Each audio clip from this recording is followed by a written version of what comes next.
Morning बच्चों, आज हम पार्ट 2 ल्हासा की ओर पढ़ेंगे। यह यात्रा वृत्तांत राहुल सांकृत्यायन की प्रथम तिब्बत यात्रा से लिया गया है।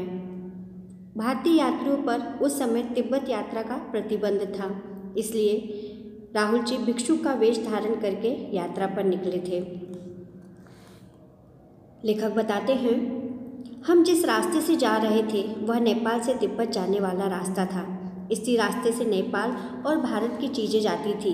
यही सैनिक रास्ता था, इसलिए चीनी सेना के लिए जगह जगह फौजी चौकियां बनी हुई थीं। अब बचे हुए दुर्ग के भागों में किसान रह रहे थे। इसी प्रकार के चीनी किले में वे चाय पीने को ठहर गए। यात्रियों के लिए तिब्बत में कष्ट है तो कुछ सुविधाएं भी हैं।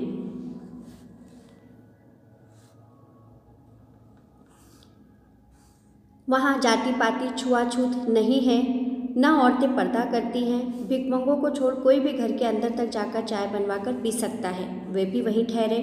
जब वे उस चीनी किले से चले तो उनसे राहदारी मांगी गई।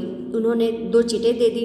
उसी दिन वे आखिरी गांव में पहुंचकर ठहर गए। 5 वर्ष पूर्व वे भद्र आदमी की तरह उसी रास्ते पर आए थे, किंतु तब किसी ने उन्हें न ठहराया था। वे शाम के समय पीकर होश हवास खो बैठते थे।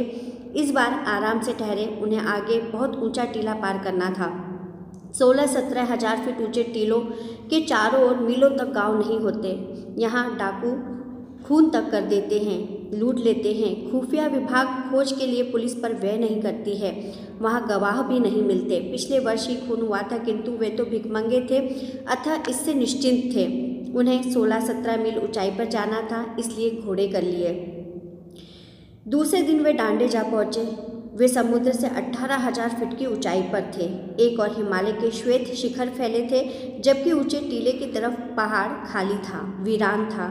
वहाँ न बर्फ थी न हरियाली।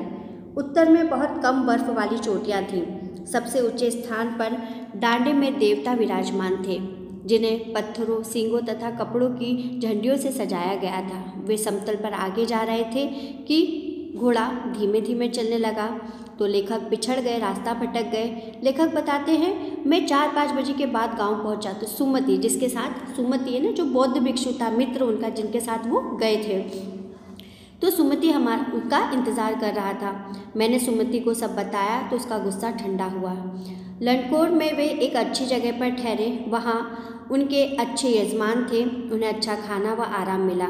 अब वे तिड्री के विशाल मैदान में थे, जो पहाड़ों से घिरा था।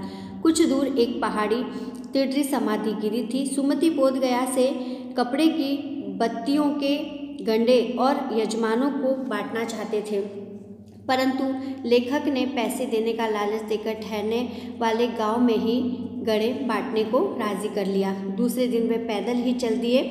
शेखर विहार में पहुंचने पर मुखिया भिक्षु ने उन्हें प्रेम से बिठाया। वहाँ पास ही एक मंदिर था, जिसमें बुद्ध वचन अनुवाद की हस्तलिखित पोथियाँ रखी हुई थीं। वे उन्हीं में रम गए और सुमति अपने यजमानों से मिलने चले गए।